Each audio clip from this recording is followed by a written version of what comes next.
I am Saurabh sir, mathematics faculty at CSP। आज हम लोग सम ऑफ एन टर्म्स पे कुछ क्वेश्चन डिस्कशन करेंगे एपी का, जो कि पहले आपको हम प्रॉपर्टीज कुछ उसका पढ़ा दिए हैं कि एपी का सम जो होना चाहिए हमेशा क्वाड्रेटिक फॉर्म में होना चाहिए और उसका सी जो है 0 होना चाहिए, an स्क्वायर प्लस bn, सी नहीं होना चाहिए। और उसी पे कुछ स्पेशल क्वेश्चन पहले करते हैं सम पे, मजा आएगा। क्वेश्चन बच्चों देखो ढंग से क्या क्वेश्चन है। सबसे पहला क्वेश्चन बच्चों दे रहे हैं in N AP of 101 terms दे देते हैं। In N AP of 101 terms sum of all odd number terms, sum of all odd numbered terms is 25, 550, 2550। Then find sum of all 101 term. बड़ा अच्छा क्वेश्चन है बच्चों, देखो समझो। इन एन एपी मतलब 101 टर्म है, टोटल 101 टर्म्स है। Sum of all odd number terms मतलब sum of all odd number terms are या is 2550। Then find sum of all 101 terms. देखो बच्चों क्या अपना लोग का एपी यही होता है, A plus D, A plus 2d dash dash dash, और लास्ट में अगर 101 टर्म्स है तो a प्लस 100d हो जाएगा। इसको अगर आप दूसरे लैंग्वेज में देखना चाहते हैं तो ये आपका t1 होगा, ये t2 होगा, ये t3 होगा और ये t101 होगा। आपको जो सम निकालने बोला है क्वेश्चंस में जो दिया हुआ है अकॉर्डिंग टू क्वेश्चंस, तो क्वेश्चंस में बच्चों दिया हुआ है t1 plus t3 plus t5 dash dash dash कहां तक t101, वो आपको 2550 दिया हुआ है। अब एक दिमाग आपको ये लगाना है कि एक्चुअली टोटल टर्म ना 101 है, लेकिन ओड नंबर ऑफ टर्म तो 101 नहीं होगा। तो यहां से आप निकाल लीजिए 135 डैश डैश डैश 101 और यहां से फॉर्मूला लगा दीजिए L बराबर a plus n minus 1। Total term निकाल रहे हैं कि टोटल ओड टर्म कितना। जब तक आपको ओड नंबर ऑफ टर्म पता नहीं चलेगा नहीं बन सकता है। और L के जगह आप 101 रख दीजिए क्योंकि 101 है लास्ट टर्म, और 1 प्लस n माइनस 1 और यहाँ पे d के जगह 2 दे दीजिए। और यहाँ से सॉल्व कीजिएगा बच्चों 101 माइनस 1 डिवाइडेड बाई 2, और वो माइनस 1 इधर आएगा प्लस 1 हो जाएगा, आना चाहिए सर। 101 इधर 2 से डिवाइड के प्लस 1, तो डायरेक्ट भी याद रख सकते हैं L minus A by D plus 1। और यहाँ से जब कट करोगे तो ये 100 को 2 से डिवाइड करोगे 50 प्लस 1, तो देयरफॉर यहाँ से n बराबर आ जाएगा बच्चों 51। मतलब टोटल नंबर ऑफ 101 टर्म है। वैसे कुछ बच्चा डायरेक्ट भी गिनती कर सकता था सर 51 टर्म होगा, नहीं तो हम बेसिक तरीके से बन रहे हैं। और सम का फॉर्मूला होता है एपी का n/2 फर्स्ट प्लस लास्ट, ज्यादा दिमाग नहीं लगाना, फर्स्ट प्लस लास्ट 2550, वो a से नहीं रखना है फॉर्मूला। और यहां से अगर तुम कट करना चाहोगे तो ये शायद कट हो रहा है कितना बार में, 50 टाइम्स में 25 कट रहा है, और ये उधर जाएगा आपका तो t1 प्लस t101, ये 2 उधर जाएगा तो 50 इंटू 2 कितना हो जाएगा 100। मतलब ये आपको पता चल गया कि t1 प्लस t101 कितना होगा 100। अब बच्चों क्वेश्चन में बोला है कि find the sum of all term. अब डायरेक्ट तुमको SN बोल रहा है, SN भी क्यों बोल रहे हो, डायरेक्ट S101 बोलो क्योंकि टोटल टर्म कितना है एपी में 101। और यहां से फॉर्मूला हो जाएगा 101 क्योंकि t1 प्लस t2 और लास्ट में आपका t101। अभी भी लास्ट टर्म जो आपका है वो 101 है, फॉर्मूला लगा दीजिए फर्स्ट प्लस लास्ट। और इतना नॉर्मल क्वेश्चन था कि फर्स्ट प्लस लास्ट मतलब t1 प्लस t100 का वैल्यू हम निकाल चुके हैं, कितना 100 निकाल चुके हैं। और ये आपका 100 रख दीजिए और इसको जब आप कट कीजिएगा इतना हो जाएगा, आंसर आ जाएगा 50-50। तो बड़ा आसान था क्वेश्चन, मतलब 50-50 आंसर आ गया। तो इस टाइप का क्वेश्चन आएगा, घबराने का जरूरत नहीं है, आराम से आप बेसिक तरीका से बनाइए, आराम से ये क्वेश्चन बच्चों बन जाएगा। अगला क्वेश्चन थोड़ा सा कॉन्वेक्स पॉलीगॉन पे आते हैं, क्योंकि वो कॉन्वेक्स पॉलीगॉन का क्वेश्चन भी जेईई के एग्जाम में घुमा फिरा के हमेशा पूछते रहता है। क्वेश्चन तो आसान होता है। सबसे पहले आपको कॉन्वेक्स पॉलीगॉन के बारे में जानकारी होना चाहिए कि कॉन्वेक्स पॉलीगॉन का कॉन्वेक्स का मतलब ही हो गया कि झुकाव जो है अंदर की तरफ होना चाहिए। और कॉन्वेक्स पॉलीगॉन का कोई भी एंगल, कॉन्वेक्स पॉलीगॉन का कोई भी एंगल 180 से बड़ा नहीं होना चाहिए।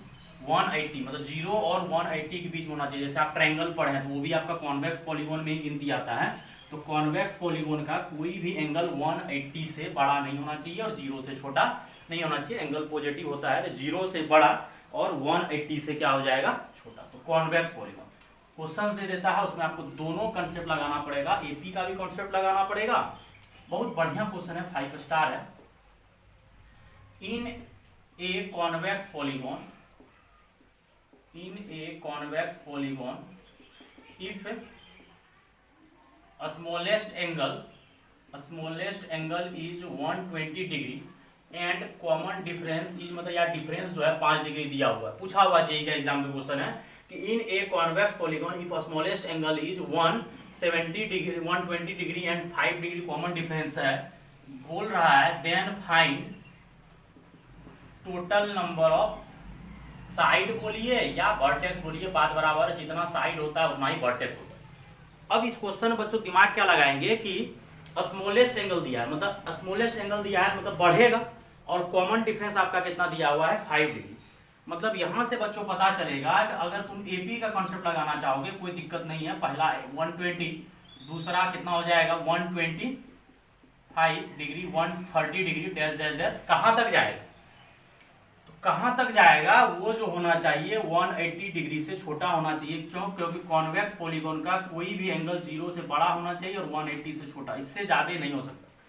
तो ये बढ़ते बढ़ते बढ़ते बढ़ते 120 डिग्री 125 130 डैश डैश डैश वहां तक जाना चाहिए, जिससे कि आंसर जो है अपना नीचे ही जाना चाहिए, आगे नहीं बढ़ना चाहिए। तो कुछ बच्चा दिमाग लगा सकता है, अगला पहले हम कंसेप्ट से बनाते हैं। तो Sn का फॉर्मूला लगा दीजिए n/2, और हमको फर्स्ट एंगल दिया हुआ है मतलब smallest angle 2a plus n-1 into D, D की जगह आप कितना रख दीजिए 5 डिग्री। अगर आपको 5 कॉमन लेना है तो ले लीजिए 5 n/2 हो जाएगा, यहाँ पे 5 जैसे कॉमन लीजिएगा तो यहाँ कितना बचेगा 24, 24 पंचे 120 और n-1, और यहाँ हो जाएगा बच्चों 5 n/2 48 प्लस n-1, और सॉल्व करोगे बच्चों तो 5 n/2 और 47 प्लस n। तो ये आपका total sum of interior angle, ये जो है सम ऑफ किसका लगा है कंसेप्ट, इंटीरियर एंगल का बच्चों कंसेप्ट लगा है, क्योंकि एक्सटीरियर नहीं लगा है। और कॉन्वेक्स पॉलीगॉन का मतलब होता है कि वो हमेशा अंदर की ओर होना चाहिए, बाहर नहीं जाना चाहिए। तो सम ऑफ इंटीरियर एंगल का फॉर्मूला हम क्या लगा दिए एपी से, ये जो फॉर्मूला लगा है किससे लगा एपी से। और बाय ज्योमेट्री आपको पता होगा, ज्योमेट्री अगर किसी बच्चा को पढ़े होंगे 10th क्लास में अच्छे से, तो ज्योमेट्री से कंसेप्ट होता है टोटल इंटीरियर एंगल का सम होता है n-2 इंटू 180 डिग्री, ये आपको याद रखना पड़ेगा। सम ऑफ ऑल इंटीरियर एंगल का होता है n-2 इंटू 180 डिग्री, ये एपी से सम का फॉर्मूला लगा है और ये ज्योमेट्री से लगा है, तो दोनों को क्या होना पड़ेगा बराबर होना पड़ेगा। Therefore first is equal to second. क्यों? क्योंकि बच्चों अगर दोनों एपी का फॉर्मूला हो ज्योमेट्री का, टोटल इंटीरियर एंगल का सम तो बराबर ही होना चाहिए। तो आराम से क्या करिए, आराम से बराबर कर दीजिए 5 n/2 47 प्लस n था शायद, हाँ, और इज इक्वल टू दे दीजिए कितना n-2 इंटू 180 डिग्री। देखिए बाद में काट कूट के खत्म कर देंगे, जैसे यहाँ पे लिखिएगा ये 36 बार कट जाएगा, 36 पंचे 180 हो जाता है, और ये n हो जाएगा 47 प्लस n, और ये 2 को उधर लेके जाइएगा तो 72 n-2, और यहाँ पे हो जाएगा 47 n plus n square is equal to 72 n-144। अब यहाँ से क्या करना है बच्चों, सॉल्व करने में थोड़ा सा दिक्कत होगा लेकिन आराम से हो जाएगा। यहाँ पे 47 n हो जाएगा माइनस 72 n हो जाएगा, माइनस 144 आएगा प्लस 144, और यहाँ पे n square minus 25 n plus 144 is equal to 0। और शायद आपको फैक्टर आना चाहिए, 25 है 144 है, तो इसको जब तोड़िएगा तो 16 इंटू 9 टूटेगा। टूटने के लिए तो और भी टूटेगा, 18 को 8 से मल्टीप्लाई कीजिएगा 144 होगा, लेकिन 16 को 9 से तोड़ेंगे तो 149। तो n square minus 16n minus 9n plus 144 is equal to 0, और n बच्चों कॉमन लीजिएगा तो n माइनस 16 माइनस 9 कॉमन लीजिएगा तो n माइनस 16, और यहाँ से आपका फैक्टर हो जाएगा n minus 9 n minus 16 is equal to 0। Therefore n बराबर 9 और 16। और आपके जे के एग्जाम में सबसे पहला ऑप्शन यही दिया हुआ था 9 और 16, फिर दूसरा दिया था 9 और तीसरा दिया था 16 और चौथा कुछ दिया हुआ था 9। अब आंसर दोनों नहीं हो सकता, आपको स्मॉलेस्ट एंगल दिया है और 9 आया है 16 आया है, तो दोनों निकालना पड़ेगा। अब पहले आप निकालिए थीटा 9 का फॉर्मूला हो जाएगा 120 डिग्री प्लस 8 इंटू, डायरेक्ट बच्चों लिख रहे, इतना भी बुड़बक तुम लोग नहीं आता है। थीटा का मतलब फॉर्मूला होता है a प्लस n-1, तो थीटा 9 निकाल रहे थे, 9 में से 1 गया 8 हो जाएगा। और यहाँ से बच्चों जब तुम सॉल्व करोगे तो 120 डिग्री और ये कितना हो जाएगा 40, और यहाँ से कितना हो जाएगा 160 डिग्री। ये चलने लायक है, क्यों? क्योंकि ये आपको बिल्कुल दिख रहा है कि ये चलने लायक है। अगला जब आप थीटा 16 ट्राई कीजिएगा बच्चों, अगर किसी को थीटा 16 ट्राई करना है, हम ऊपर ट्राई कर देते हैं थीटा 16, तो 120 डिग्री प्लस कितना हो जाएगा 15 इंटू 5 डिग्री, और इसको सॉल्व करोगे तो ये 75 डिग्री हो जाएगा, 195 डिग्री हो जाएगा, जो कि 180 से बड़ा है, तो ये चलने लायक नहीं है, और ये 180 से छोटा है, ये चलने लायक है। देयरफॉर n का एक ही आंसर आएगा 9, 16 नहीं आएगा। क्यों? क्योंकि 16 फ्लॉप हो गया, तो n बराबर 9 चलेगा, लेकिन n बराबर 16 नहीं चलेगा, क्योंकि एंगल जो होना चाहिए 180 से छोटा होना चाहिए बच्चों, जबकि आपका जो एंगल आया है वो 180 से वो 95, तो ये आपको दिमाग लगाना था। इस टाइप का क्वेश्चंस कभी कभी जेई के एग्जाम में आता है। एक क्वेश्चन इसी में हम चाह रहे हैं क्या, मतलब ये इंटीरियर एंगल का कंसेप्ट लगाइए, और ये याद रखिएगा n-2 इंटू 180 डिग्री होता है, क्योंकि अगर थोड़ा बहुत भी आप याद नहीं रखिएगा तो फिर नहीं बन पाएगा, थोड़ा बहुत तो जानकारी आपको याद रखना पड़ेगा। अब यहाँ से देखो बच्चों क्या देना चाह रहे हैं क्वेश्चन में। अब क्या करते हैं, ग्रेटेस्ट एंगल दे देते हैं, स्मॉलेस्ट एंगल तो दे ही दिया हम, ग्रेटेस्ट एंगल दे देते। अगर ग्रेटेस्ट एंगल देंगे तब फिर लफड़ा होगा। क्यों, क्या लफड़ा होगा, देखो बढ़िया से, ग्रेटेस्ट एंगल में क्या लफड़ा होगा। ये भी वही क्वेश्चन है, in a convex polygon, in a convex polygon, कोई कॉन्वेक्स पॉलीगॉन है तो उसका एंगल इंटीरियर 180 से छोटा होगा। दी ग्रेटेस्ट एंगल दिया हुआ, इस बार चेंज कर सकता है जी वाले, ये 7 स्टार हो जाता है। Greatest angle is 172 degree and common difference is कितना दिया, 4 डिग्री दे रहे हैं हम। Then find number of sides, मतलब इस टाइप का क्वेश्चन है बच्चों, आपको नंबर ऑफ साइड्स निकालना है। तो बहुतों बच्चा तो ट्राई कर लेता है, लेकिन बहुतों बच्चा जो है क्वेश्चन को बीच में ही छोड़ देता है, घबरा जाता है, लेकिन घबराने वाला क्वेश्चन नहीं है, क्योंकि ये पिछला क्वेश्चन तो पूछा हुआ, ये सब क्वेश्चन कभी ना कभी वो लोग घुमा के पूछेगा, और इससे ज्यादा और चेंज नहीं हो सकता। इसमें क्या चेंज होगा, या तो ग्रेटेस्ट देगा या तो स्मॉलेस्ट एंगल देगा। तो ग्रेटेस्ट तो दे चुका है, अगर ग्रेटेस्ट एंगल मतलब स्मॉलेस्ट दे चुका है तो ग्रेटेस्ट कभी पूछेगा तो हम लोग आराम से बना सकते हैं। कंसेप्ट अगर मालूम हो इंटीरियर का, अगर कोई चीज और मॉडिफाई करेगा तो हम लोग बना सकते हैं, ऐसा कोई जरूरी नहीं है कि नहीं बना सकते। इस बार लफड़ा क्या है कि ग्रेटेस्ट एंगल दिया हुआ है, अगर ग्रेटेस्ट एंगल दिया हुआ है तो अब एंगल घटेगा, बढ़ेगा नहीं, क्योंकि ग्रेटेस्ट एंगल दिया है, कॉमन डिफरेंस 4 दिया तो एंगल नीचे आएगा। तो 172 degree, 168 degree, 164 degree dash dash dash, मतलब अगर आप इसको ए मानिएगा, इसको क्या मानिएगा ए, तो डी का वैल्यू आपको +4 नहीं लेना, -4 लेना है। क्यों? क्योंकि ये जो है डिक्रीजिंग एपी बनेगा, एपी तो बनेगा, पिछला वाला भी एपी बना, ये वाला भी आपका एपी बन रहा है, लेकिन ये वाले में तो आपका डी क्या होगा, निगेटिव लेना पड़ेगा, क्योंकि ये डी जो है आपका क्या हो रहा है, घट रहा है, तो इसको डिक्रीज कर रहे हैं, तो डी का वैल्यू +4 नहीं लेंगे, -4 लेंगे। अब पिछला वाला बना चुके हैं, डायरेक्ट कंसेप्ट लगा देते हैं, n/2 2a + n-1, और डी के जगह हम क्या दे देते हैं, -4, और दूसरा कंसेप्ट लगा देते हैं n-2 इंटू 180 डिग्री।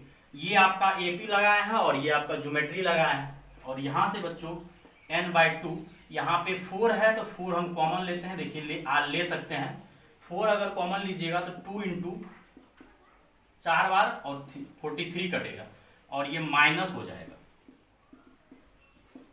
और n-2 इंटू 180 डिग्री। अगर 4 से इसको काटना चाहिएगा 1, ये तो 45 टाइम्स कट जाएगा, आराम से कटेगा, कोई दिक्कत नहीं। और इसको मल्टीप्लाई कीजिए तो कितना हो जाएगा, 86 - n + 1, और ये 2 को उधर लेके जाइए तो ये 90 बन जाएगा, n-2। अब जाके बच्चों यहाँ पे सॉल्व करो तो n और यहाँ 87 - n हो जाएगा, और यहाँ हो जाएगा 90n - 180 हो जाएगा, और मल्टीप्लाई कीजिए 87 - n² 90n - 180, सब भाई साहब को इधर लेके आओ, -n² + 87, उसको इधर लाओ, -90 + 180 = 0।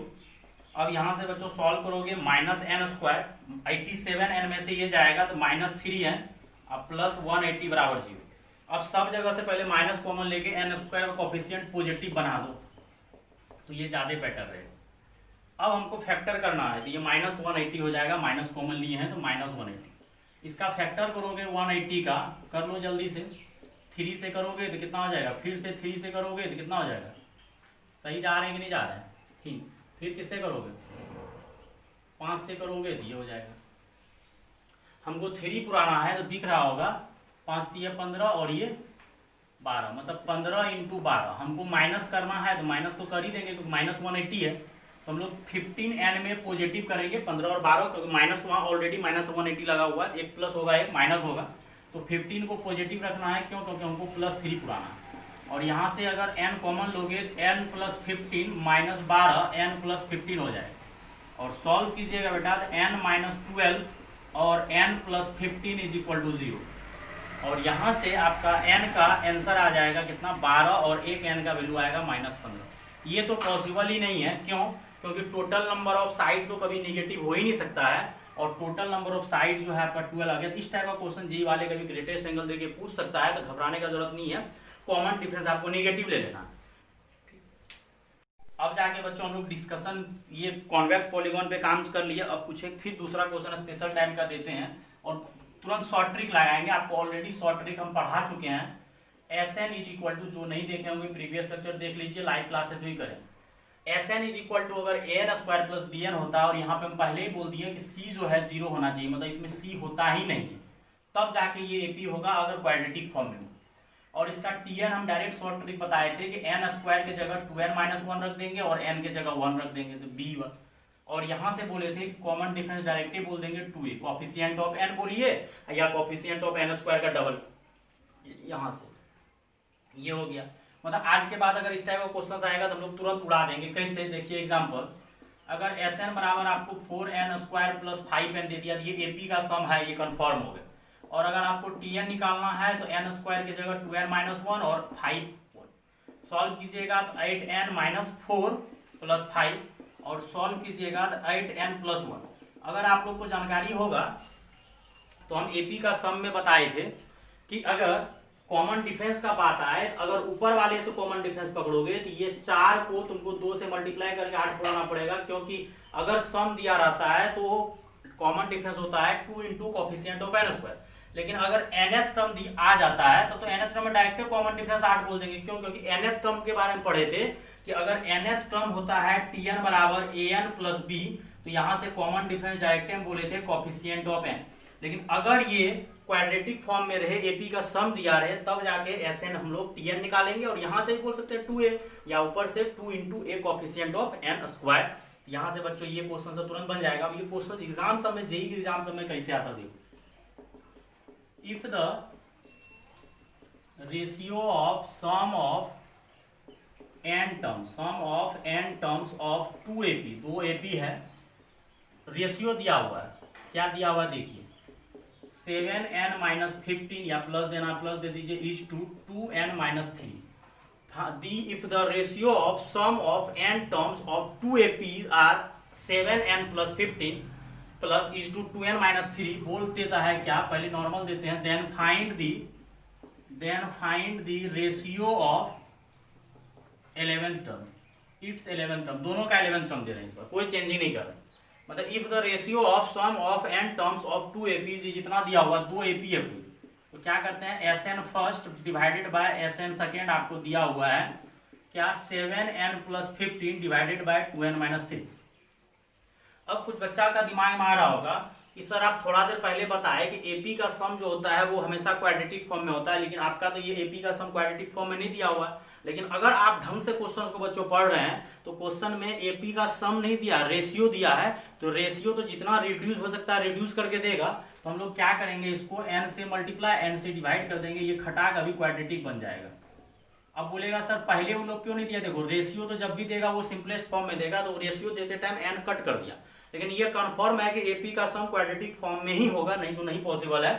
अब हमको Tn निकालना है, तो बोर्ड लेवल में तो हम पहले क्लास में 11th क्लास में बताते थे, लेकिन टारगेट में ये सब का जरूरत नहीं है। जेईई का जो तैयारी कर रहा है डायरेक्ट शॉर्ट ट्रिक लगा देंगे, Sn को डायरेक्ट Tn में कन्वर्ट कर देंगे, n स्क्वायर की जगह 2n माइनस 1 और n की जगह क्या कर देंगे 1, और 2n स्क्वायर की जगह 2n माइनस 1 और n की जगह 1, खटाक आंसर आ जाएगा।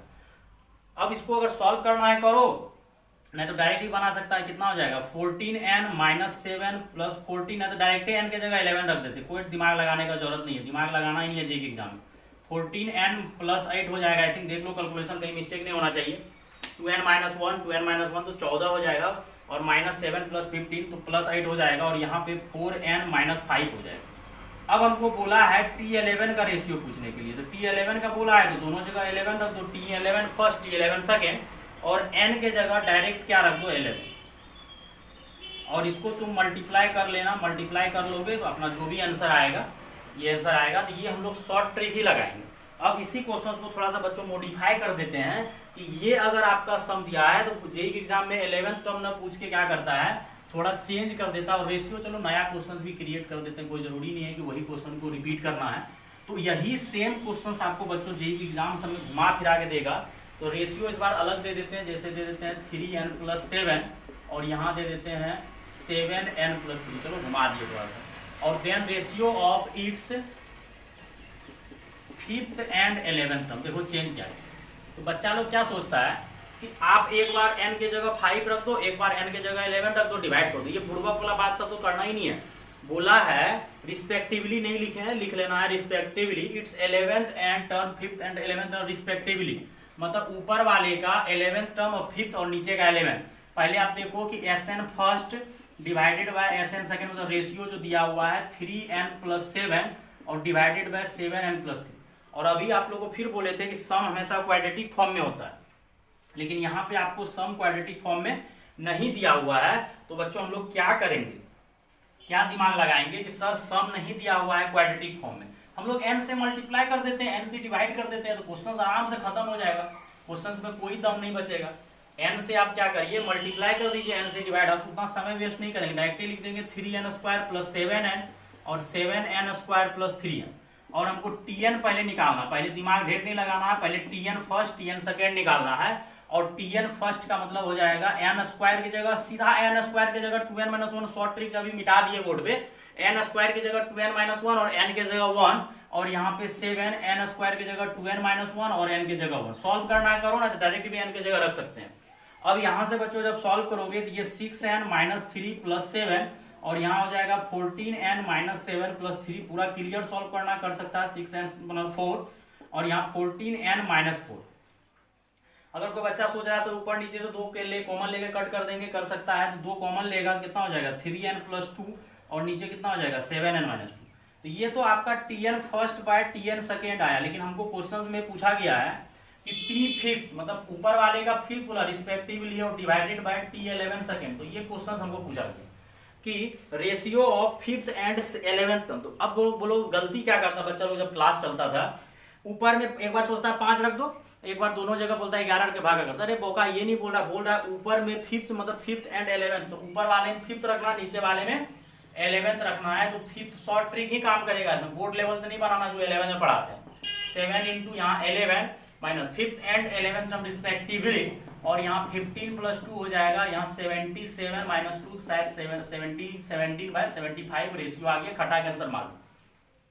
एक बार जेईई वाले थोड़ा सा घुमा के पूछ दिया, लैंग्वेज पे से पूछा था, थोड़ा घुमा दिया क्या, if an b in an ap, मतलब ये आपका ap है, an मतलब ये दे दिया a1 a2 a3 dash dash dash, n belongs to natural number, वो लोग बोल देता है कि n belongs to natural number, such that बोला a1 + a2 + a3 + dash dash dash ap divided by a1 + a2 + a3 dash dash dash aq। इसका मतलब हो गया कि ये p टर्म तक जा रहा है, ये q टर्म तक जा रहा है, और बोल दिया कि is equal to p² / q²। Question देखो क्या किया, घुमाया, लेकिन क्वेश्चन वही है।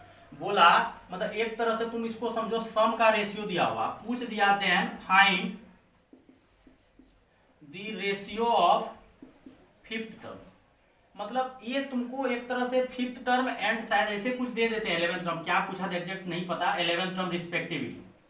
मतलब ये आपका एक तरह से सम ही दिया हुआ है, a1 + a2 + a3 an b in ap, तो ये p² मतलब आपको sp/sq दिया हुआ है, और sp/sq दिया हुआ है p²/q², और आपको इसको tp में कन्वर्ट कर देना है tp/tq, और p² की जगह रख देना है कितना 2p-1, और q² की जगह रख देना है 2q-1।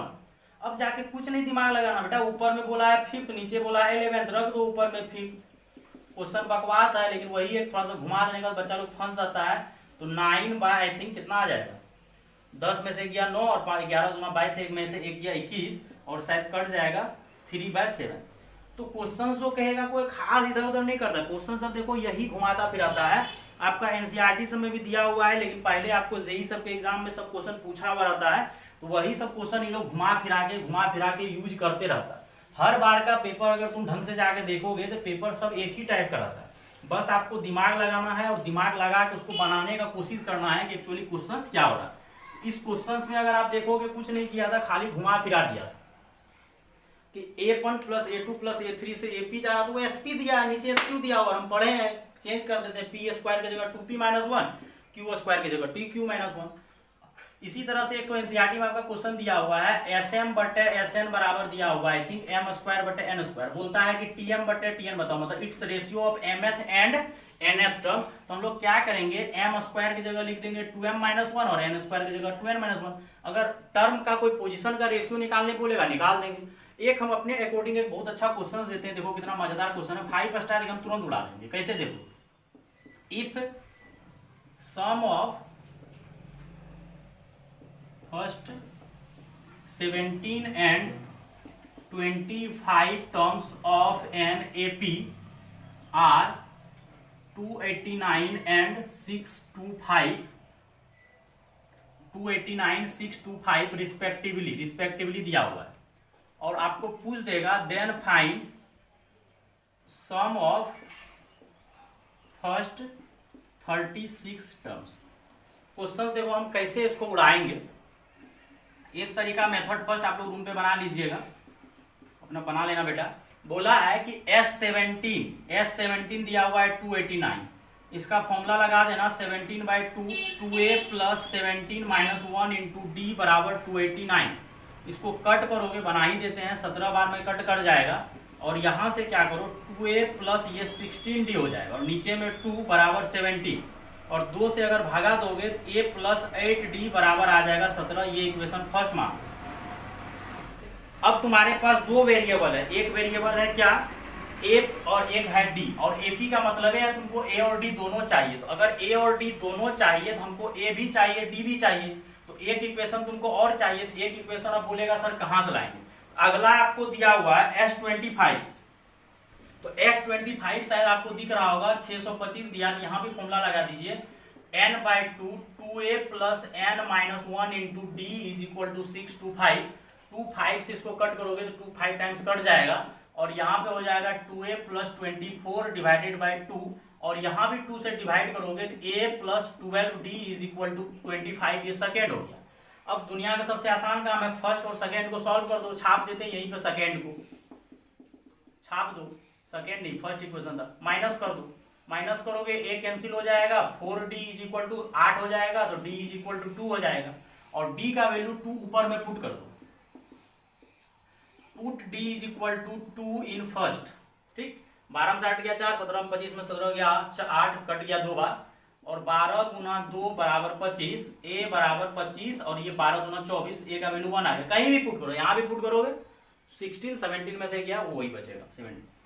अब हमको बोला है कितना S36, और S36 का फॉर्मूला लगा दो 36/2 2a प्लस n माइनस 1, और d के जगह 2 है 2 रख दो, और यहाँ पे 36 को अगर कट करेगा, कट कर ही देते हैं, ये 18 टाइम्स कटेगा, और ये 2 36 गुना 72 हो जाएगा, और माइनस 2 हम यहाँ पे डायरेक्ट मल्टीप्लाई कर रहे थे, ये 2 और 2 कट जाए, और 72 को 8 से मल्टीप्लाई कर दो आराम से,